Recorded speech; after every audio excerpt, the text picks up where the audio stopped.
Hey, former Puppy Low! Welcome to Puppy Las Vegas for Coast to Coast Hoops with myself, Greg Hoops Peterson, now part of the VSiN Family Podcast. We've got an excellent podcast for you. We're going to be joined in a few minutes by one of our good friends, Brian Rauf, who does such great work over at HeatCheck taking a look at this great game that we all know and love of college basketball. We saw a bunch of NBA draft decisions here over the last few days. A lot more winners than losers, so we're going to be talking about that. We're going to be talking about these teams that got a few unexpected adds. We're going to be talking about the few losers that we did see as well, which teams are setting themselves up for success for this upcoming season, and so much more. And then in the final segment, I'm going to give you guys a recap of the news and notes we saw in college basketball on Friday. If you do have a question, comment, segment idea, what have you for this podcast, you have one of two ways to be able to throw those in. First one is my Twitter/X timeline at gunit_81. Keep in mind, letters CM, name does not matter, so as per usual, please do send these into the timeline. The other way is find an Apple Podcast review. If you rate this podcast 5 stars, it is very much appreciated. And then from there, you're able to fire in whatever you'd like to hear on this podcast via that 5-star review. While I did not get in any Twitter/X questions today, everything is powered by Edge Boost. Over at Edge Boost, they are making sure that bettors are able to access their funds 24/7, 365 for all gambling-related transactions, and that they're able to utilize these funds however they want to. And on top of that, the fact that you're able to earn cashback rewards when you use Edge Boost. And when you go to edgeboost.bet, type in the promo code of Greg, Greg. That'll give you a $1 for $1 match on your first deposit up to $25. Now let's talk with Brian Rauf, who he's not only doing great work over at HeatCheck, but I know that he's been doing some great work over at Sleepers Media as well. He is the author of the Rauf Report, and you're able to follow him on Twitter/X at letter B, his last name, Rauf, the numbers 3 and 3 all together. And Brian, it's great to get you aboard. Thank you. Yeah, thanks for having me back. I appreciate it.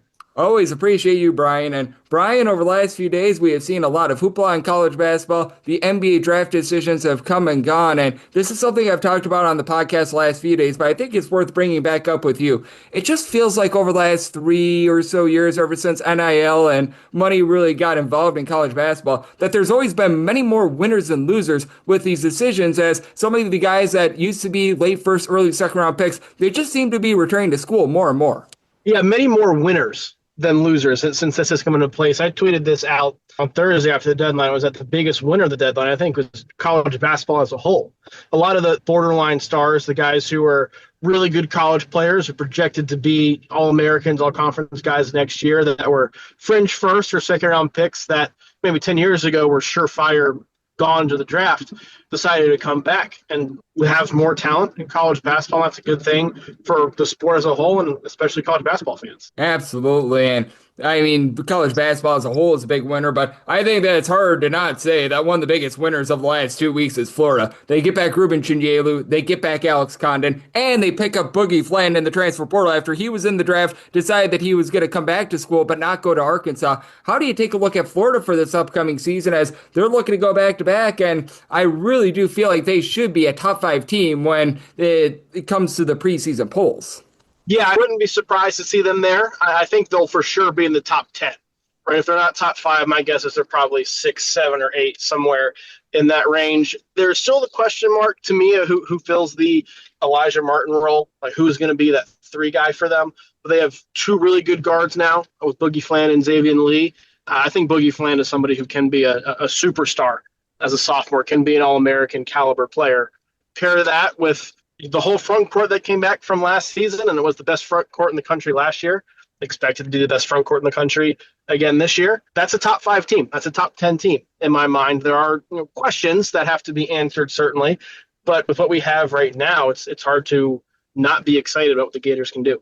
Oh, I am right there with you, and I think that with this Florida bunch, it's going to be just tremendous to see what they get out there in an SEC where, I mean, there were just winners up and down the boulevard. Now, for Arkansas, the fact that they're going to be losing a piece or two, Abdi Thiero, that decision didn't necessarily go their way, but I mean, in terms of Auburn and the fact that they get Taj Pettiford, I thought that was one of the most impactful decisions of this all, because without Taj Pettiford, Auburn, they're still going to be a solid team, but I feel like they would have taken a pretty big step back from where they were a season ago, and I don't know if they're going to be back to being like a top 3, top 4 team this upcoming season, but the difference of them having Taj Pettiford versus not having Taj Pettiford, I thought was massive. Yeah, Tahad Pettiford gives them the scoring punch on the perimeter that they've needed, or that it looked like they were going to lack this season. Right? He played such a big role for them as a freshman, but was relegated to more of a bench role because there were other guys on that team that played big roles. They did well in the transfer portal. There are some good players they got, but there aren't guys who have that great upside. The guys who can be all-conference performers, or at least project to be all-conference performers. And Pettiford projects to be that guy, if not in the All-American conversation. So that, to me, is obviously huge for Auburn. Yep, no question about it. And with this Auburn team being able to bring back Pettiford, I thought was absolutely massive for them. And I do want to get your thoughts on this team in general because they did bring in Keyshawn Hall. He's going to be one of the more versatile players, in my opinion, in the SEC. But I do have a few question marks as to what they are going to be getting down low, just because when you lose a guy like Broom, that is going to be a big loss for them to fill. And no matter how the draft decisions went, they are still going to be lacking a little bit more down low as compared to a season ago. Yeah, I think Auburn is a great reflection of the SEC as a whole because I think they're going to be worse than they were last year. And the SEC is going to be worse than they were last year. But because you're not historically good like you were a year ago, that doesn't mean you're not going to be really good, right? I think Auburn, Keyshawn Hall, you mentioned, is somebody who can be one of the best players in the SEC. They got a lot of guys who are going to be really good players for them. I expect Auburn to be a top 15 team, top 20 team at the very least, I think. But at the same time, you don't have a consensus first-team All-American, I don't think, like you had in Janai Broom.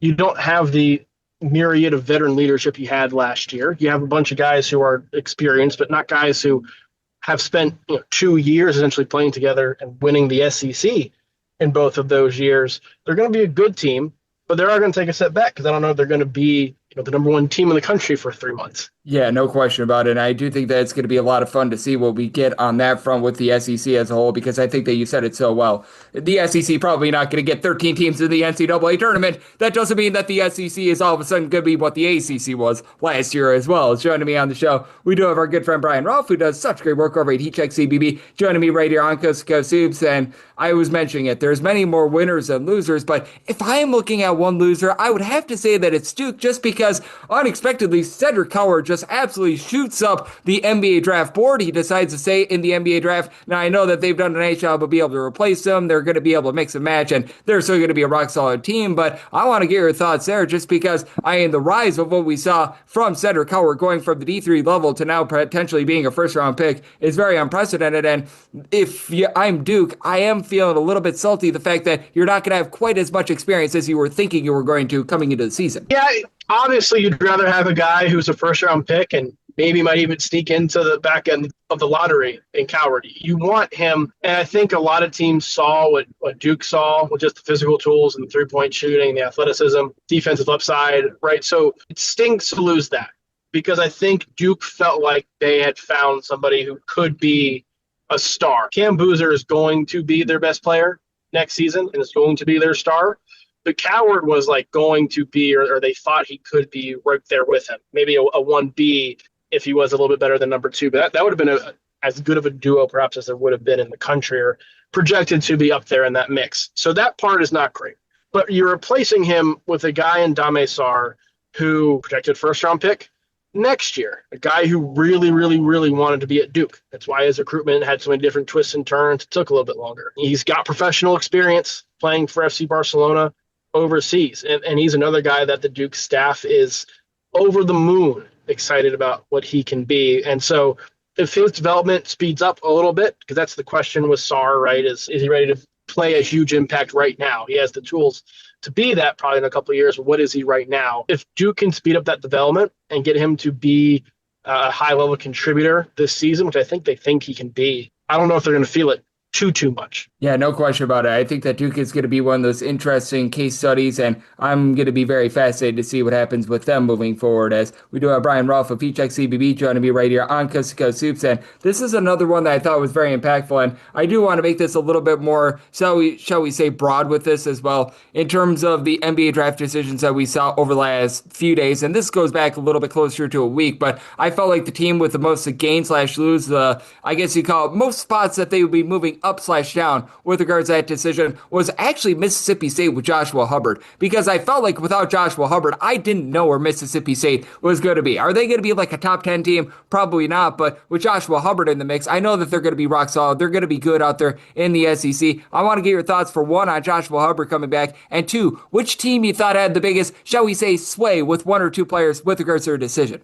Yeah, Hubbard, I thought if he had stayed in the draft, I probably would have put him in the loser category because with his size and the fact he's not a true point guard, I don't know if there's an immediate role for him in the NBA. He's a really, really good player and I think has NBA level skill.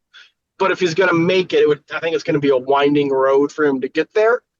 And so you're sacrificing the short-term money that you're going to make at NIL at Mississippi State, where you are the star. You're a Mississippi kid. You have 2 more years of eligibility. As you mentioned, they're a rock-solid team who should make the NCAA tournament this season, potentially be a top 25. Certain things break right with the additions that they've made and other guys on that roster. He has the chance to be a real star in college basketball and continue to be for the next 2 years. And that his draft stock may or may not change because a lot of it's related to physical limitations. So getting him back, being able to cash in on that, I think is a smart decision for him. And as you said, a big, big win for Mississippi State. In terms of other programs, it's hard not to put Michigan at the top of the winners list with the Axel Lindenborg coming back or going to Michigan, coming back to college. With him, you saw them be in the conversation to be a top 5, top 10 team going into next year, right there in the mix with Purdue at the top of the Big Ten. If they did not have Yaxel, I think Michigan is a good team, but we're talking about them much, much differently. They don't have championship aspirations, I don't think, at either the Big Ten level or the national championship level. And with Yaxel in tow, they do, and that's as impactful as it gets. Yeah, no question about it. Those are a pair of just very impactful moves in general, and I think that both of those teams benefit very much. And with Michigan, I just feel like the sky's the limit for them because there's no question about it. You have to put Purdue at the top of the Big Ten standings. And I mean, if they're not your number one team in all of college basketball coming into the season, they're not much further down than number 2. But that said, with Michigan, we saw them just be so good with those Twin Towers down low last season. They're bringing in Morris Johnson. They're going to have plenty of size. Yaxel Lendeborg might not quite be Danny Wolf in terms of the size, but I mean, he's only like an inch or two shorter than him. I look at this Michigan team bringing in Elliot Cadeau. I think that they could be an even better team than what they were a season ago. I agree 100%. And, Yaxel doesn't have the size that Wolf did, but I think he's a little bit more skilled. I don't know if he's necessarily the shooter, but in terms of the things that Danny Wolf did with the ball in his hands, playmaking for others and kind of serving as that big point guard at times, I kind of think Yaxel's in a better position and more better suited to handle that role and excel, take it to another level than even Danny Wolf had it at last year. And then the players around him, I think, are better as well. So this Michigan team is kind of hinging on all the different things that Landeboard can do, as you mentioned. But now that they have him, it really just accentuates all the other pieces on that roster. No question about it. I thought that was a massive one for them. And then this is a big one that we saw over the last 48 to 72 hours as well. The fact that Ortega Owe, he decided to go back to Kentucky. I thought that he was going to be leaning that way. But with this Kentucky team, I think that they're another one of those teams that can elevate from what they were able to do a season ago, because I think that we both would agree. The thing that Kentucky was really lacking last season was a low post presence. Bringing in Jaden Quantance is big. Now, you lose Kobe Brea, who's such a good three-point shooter, but I noticed that he had some massive home and road splits with regards to his three-point shooting as well. But being able to bring back Owe, I thought was big, and I think that Kentucky can almost be the SEC version of Michigan in that they've got a year number 2 coach, and I feel like they could be even better than what they were in year 1. Yeah, and I think they have to be. Right, where this was a team that was really good last season, I think overachieved, but they still underachieved your typical Kentucky standards, right? Like finishing 6th in the SEC, even as good as the SEC was, finishing 6th in the SEC, losing double-digit games and getting bounced in the Sweet 16 is not like what you expect from Kentucky on an annual basis. It's not what Kentucky fans expect from Kentucky. And I think Mark Pope did a really good job upgrading this roster where they're deep. They have talent. They have proven experience and proven scores, proven production pretty much everywhere. But Otega Owe was the heart and soul of that team down the stretch of last season. He emerged as their best player, even with Jackson Robinson in tow. So to have him back and have that leadership to kind of bridge year 1 to year 2, I think is very important. Keeping in the winners category, like bringing him and Jalen Lowe back, both of whom tested draft waters and really went through the process like they were staying in the draft. I don't think it would have been smart for either of them to stay, but both of them left the door open to return while, as Owe said, I believe this is a direct quote, treating it like I'm all in on the draft process. There were some fears that he was going to leave just because of the confidence he has in himself and feedback he was getting from teams that was pretty good. So to get both of those guys back, your backcourt, your perimeter is pretty much set at Kentucky, which you was hoping would be the case. but there was a little bit of doubt that crept in, particularly over the last week or two. So to have those guys back, and Owe in particular, from a leadership standpoint, just immensely huge. Yep, it certainly is. And I do think that Kentucky has a lot of upside for this season in an SEC where I think that there's going to be quite a few teams towards the top that are going to be so rock solid. And Kentucky, if they're able to do a better job on defense, they're going to need to do a better job on defense. They have a chance to really be able to take hold, and they have a chance to be able to really expand upon what they did a season ago. And I want to open up the floor here to you, Brian. Is there any draft decisions that you felt like went a little bit under the radar, and maybe there's a team that we're not talking about as a little bit of a bigger winner or loser than what a lot of people want to be just thinking in general? LeBaron Philon going back to Alabama, Yes. That one got a lot of publicity because it happened so late, but also because he said he was gone and the staff knew that he was gone. So to get him back, I think is one, a major flex by Nate Oates and the NIL collective at Alabama to lure him and entice him to come back. But Bama's also a winner because if you look at the roster without him, it's not great and is not your typical what we've come to expect from Bama in terms of a talent construction standpoint. So for him to come back, I think he's got a chance to be an All-American, be an All-Conference guy at Bama, but also Bama goes from a team that I think was at risk of disappointing to a team that should at least maintain close to the level where Bama's been at the last couple of years. No question about it. I thought that was a massive pickup for Alabama. I thought, just like you, that he was going to be gone, and yet it's a welcome back Potter situation, and whenever we're able to get you back on the podcast, Brian, we are the biggest winners because this podcast is always better when you're aboard. You did such an amazing job taking a look at this amazing game of college basketball, so let the good people at home know it's all on tap for you and how people can follow along on social media and other platforms. Yeah, you can follow me on Twitter at brauf33, BRAUF33. We've got a lot of draft content coming out on hecheckcvb.com and on Sleepers, the Sleepers Media YouTube channel as well. We got draft breakdowns and scouting reports for each of our top 80 prospects. We got a couple mock drafts going up there, and then, of course, a draft show night of draft as well. So very excited about what's coming out there, too. No question about it. And Brian, he's doing such an amazing job taking a look at this great game of college basketball, and every single time he joins me, learns such great insight. So big thanks, Brian, for joining me on Coast to Coast Hoops, part of the VC Family Podcast. Coming up next, it is that Down the Podcast. I recap the news and notes that we saw in college basketball over the last 24 hours.